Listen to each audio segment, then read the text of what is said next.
Hello students, एक बार फिर से आपका स्वागत है आपके विश्वसनीय लर्निंग प्लेटफॉर्म इन्वेंटर्स एडुकेयर में। मैं हूं आपका मैथ मेंटर राकेश रंजन।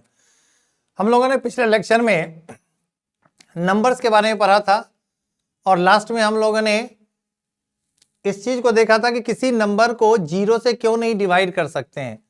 उससे पहले हमने ये भी बताया था कि किस जीरो को किसी नंबर से डिवाइड करते हैं तो रिजल्ट जीरो क्यों आता है। और उसके बाद हमने डिस्कस किया था कि किसी नंबर को जीरो से क्यों नहीं डिवाइड कर सकते हैं। ठीक है, तो इसी को कंटिन्यू करते हुए जो हम आगे चलेंगे वो है रेशनल नंबर। वो है रेशनल नंबर। अब क्या है ये रेशनल नंबर? आपने जो डिफिनीशन अभी पढ़ा था या पिछले क्लास में पढ़ा होगा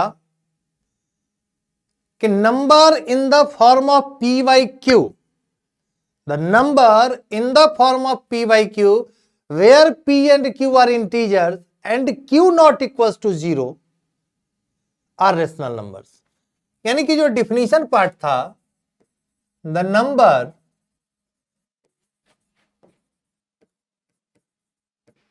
in the form of p by q where p and q are integers and q not equals to zero। अब q not equals to zero यहाँ p बाई क्यू के फॉर्म में था। अगर ये जीरो हो जाएगा तो अनडिफाइंड हो जाएगा। अभी चर्चा करके आए वहां से कि अगर डिनोमिनेटर जीरो हो गया तो ये अनडिफाइंड हो जाएगा। डिनोमिनेटर जीरो होने का चीज नहीं है ना, इसलिए यहां लिखा हुआ है Q not equals to zero. लेकिन ये डिफिनीशन है, लेकिन इसमें कुछ सुधार किया गया। ठीक है, ये पूरी तरीके से सही नहीं है, पूरी तरीके से गलत भी नहीं है। कुछ कुछ ऐसा एक्सेप्शंस है जो इस पर लागू नहीं होता है। ठीक है, तो क्या है कि अब उस पार्ट को समझना है अपने को कि कब क्या ऐसा है जो रेशनल दिखता है लेकिन रेशनल होता नहीं है। तो इसको दूसरे पार्ट में समझिए कि किसी नंबर को अगर हम p बाई क्यू के फॉर्म में लिख सकें,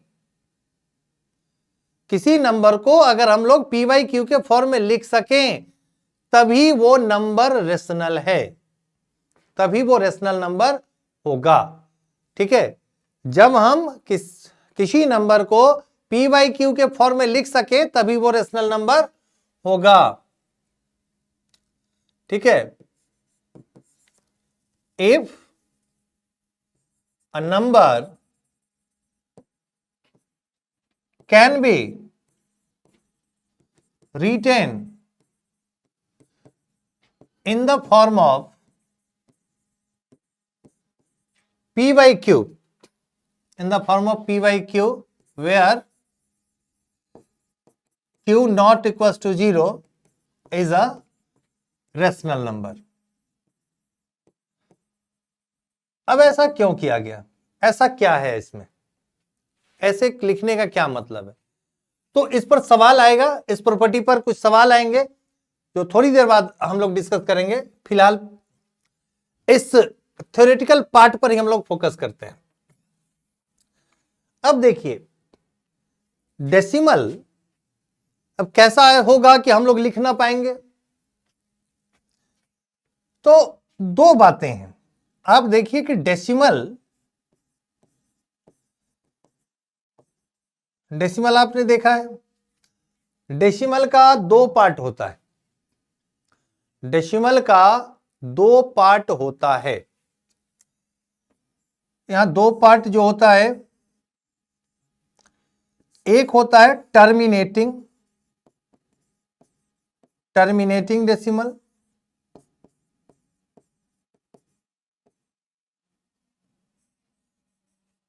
और दूसरा होता है non terminating decimal, non terminating decimal. Terminating का क्या मतलब है? अब जैसे आप 1/4 लिखेंगे, इसका डिवाइड कीजिएगा तो ये आ जाएगा 0.25।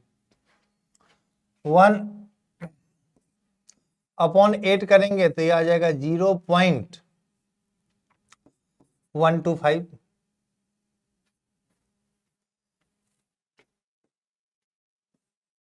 इसको लिखने से अच्छा है कि आप डिवाइड करके चेक करें। 8 से 1 को डिवाइड करें तो क्या है, डिवाइजर बड़ा है, डिविडेंड छोटा है। तो कैसे डिवाइड करते थे हम लोग? डेसिमल अप्लाई करेंगे, यहाँ क्या आएगा 0, कितनी टाइम्स, 1 टाइम्स 8 2, फिर अगेन 0, 2 टाइम्स में 16, यहाँ 4 आया, अगेन 0 5। अब यहाँ रिमाइंडर क्या बचा 0। अब दोबारा 0 लाने का जरूरत है यहाँ नहीं है। यानी कि देखिए इसको जब डिवाइड किए तो रिमाइंडर क्या आ गया एट लास्ट 0। और रिमाइंडर 0 आने का मतलब क्या है कि ये जो डेसिमल के बाद का पार्ट है वो टर्मिनेट कर गया, खत्म हो गया, उसके बाद वहां कोई नंबर नहीं आ सकता है, वहां जाके वो एंड हो गया। वो है आपका टर्मिनेटिंग डेसिमल। जैसे 1/4 0.25 पर खत्म हो गया, इसके आगे कुछ नहीं हो सकता है, इसको बोलते हैं हम लोग टर्मिनेटिंग डेसिमल। नॉन टर्मिनेटिंग क्या है? अब जैसे मान लीजिए नॉन टर्मिनेटिंग में है का भी 2 पार्ट है, एक होता है रिपीटिंग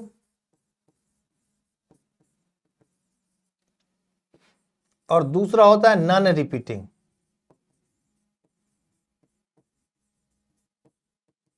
एक होता है रिपीटिंग, दूसरा होता है नॉन रिपीटिंग। अब देखिए रिपीटिंग क्या है। जैसे अगर हम लोग 1/3 लिखते हैं तो 3 से आप 1 को डिवाइड कीजिएगा तो रिजल्ट आएगा 0.3333333 और जितनी बार आप करते जाए उतनी बार ये होते जाएगा। तो डेसिमल के बाद आप देख रहे हैं कि जो नंबर है वो क्या कर रहा है, रिपीट कर रहा है। या मान लीजिए कहीं आपके पास आ जाए 0.125125125 ऐसा, ठीक है ना। तो ये भी क्या हो रहा है कि एक सीक्वेंस है, 1 to 5 के बाद फिर 1 to 5 आ रहा है, फिर 1 to 5 आ रहा है, फिर 1 to 5 आ रहा है, यानी ये भी आपका रिपीट कर रहा है। तो ये हो गया आपका रिपीटिंग डेसिमल। मान लीजिए कभी ऐसा भी केस आए 1 2 5 2 5 2 5 रिपीट होना शुरू कर दे, 1 को छोड़ के 2 5 2 5 2 5 रिपीट हो रहा है, तो ये आपका रिपीटिंग डेसिमल है। और रिपीटिंग कैसा है? तो नॉन टर्मिनेटिंग तो है ही ये, है ना। नॉन टर्मिनेटिंग है तभी तो हम लोग रिपीटिंग की बात कर रहे हैं, नहीं तो उसका नाम क्या होता है, टर्मिनेटिंग। तो ये क्या हो कि एंड हो नहीं रहा है, इसलिए नॉन टर्मिनेटिंग है। दूसरा इसका प्रॉपर्टी है कि सारा डिजिट रिपीट हो रहा है, तो इसको बोलते हैं हम लोग non terminating repeating, non terminating और रिपीटिंग डेसिमल। अब मान लीजिए कि आपके पास कोई ऐसा आ जाए सीक्वेंस 0.3295618325468 ऐसा कुछ ऐसा। अब देखिए इसका सीक्वेंस जो है, यहाँ 5 के बाद 6 है तो 5 के बाद 4 है, यहाँ 3 2 है, यहाँ 3 2 आ रहा है, यहाँ 9 5 है, और यहाँ क्या 3 2 के बाद 5 4 है, यानी कोई सीक्वेंस में भी नहीं है। अब ये जो आपका है ना ही टर्मिनेटिंग है ना ही टर्मिनेटिंग है, और साथ ही साथ ना ये टर्मिनेटिंग है और ना ही रिपीटिंग है। तो इसको बोलते हैं non terminating non repeating decimal. Decimal के बाद का जो डिजिट है वो ना तो टर्मिनेट कर रहा है और ना ही रिपीट कर रहा है।